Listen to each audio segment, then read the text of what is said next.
આણંદ જિલ્લામાં આવેલી સીવીએમ યુનિવર્સિટીની એડીઆઈટી કોલેજે વિદ્યાર્થીઓ માટે હેકાથોનનું આયોજન કર્યું હતું।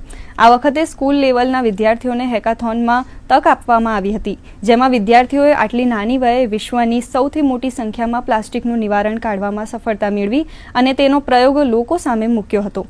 પ્લાસ્ટિક 100% ઓગળી જાય અને પર્યાવરણને નુકસાન ન કરે તેવી રીતે સંશોધન આ વિદ્યાર્થીઓએ કર્યું છે।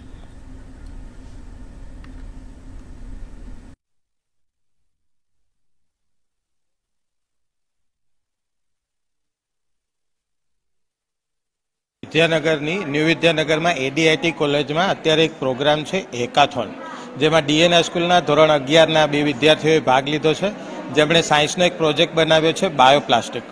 અમારા સેક્રેટરી, પ્રિન્સિપાલ અને મેનેજમેન્ટ આવા કોઈપણ પ્રોગ્રામ માટે વિદ્યાર્થીઓને જે ખર્ચ હોય પૂરો પાડે છે। લેબમાં શિક્ષકોને પણ એ માટે પ્રેરણાદાયી પ્રોગ્રામો ચાલ્યા કરે છે અને વિદ્યાર્થીઓ આવા વધુને વધુ પ્રોજેક્ટમાં ભાગ લે એ માટે શિક્ષક, પ્રિન્સિપાલ અને મેનેજમેન્ટ હંમેશા એમની સાથે હોય છે। બાયોપ્લાસ્ટિક અમે બનાવ્યું છે ડીએન હાઈસ્કૂલની કેમેસ્ટ્રી લેબમાં। પ્લાસ્ટિક ખરું ને એક વિઘટન નથી પામતું, કરોડો વર્ષો સુધી એનું શું કહેવાય વિઘટન નહીં પામે, પ્લસ પ્રદૂષણ બહુ ફેલાય છે અને સળગાવવાથી કાર્બન ડાયોક્સાઇડ, કાર્બન મોનોક્સાઇડ જેવા વાયુઓ નીકળે છે। જ્યારે આ પ્લાસ્ટિક એવું છે જે વિઘટન પામી જાય માત્ર 80 દિવસમાં અને અલગ અલગ વેસ્ટ વસ્તુમાં બનાવી શકાય, જેમ કે બટાકાનો વેસ્ટ છે, પછી શું કહેવાય સ્ટાર્ચ પાવડર છે, પછી કેળાના જે થડ છે એમાં સેલ્યુલોઝ સૌથી વધારે પ્રમાણમાં મળે તો એમાંથી પણ બનાવી શકાય।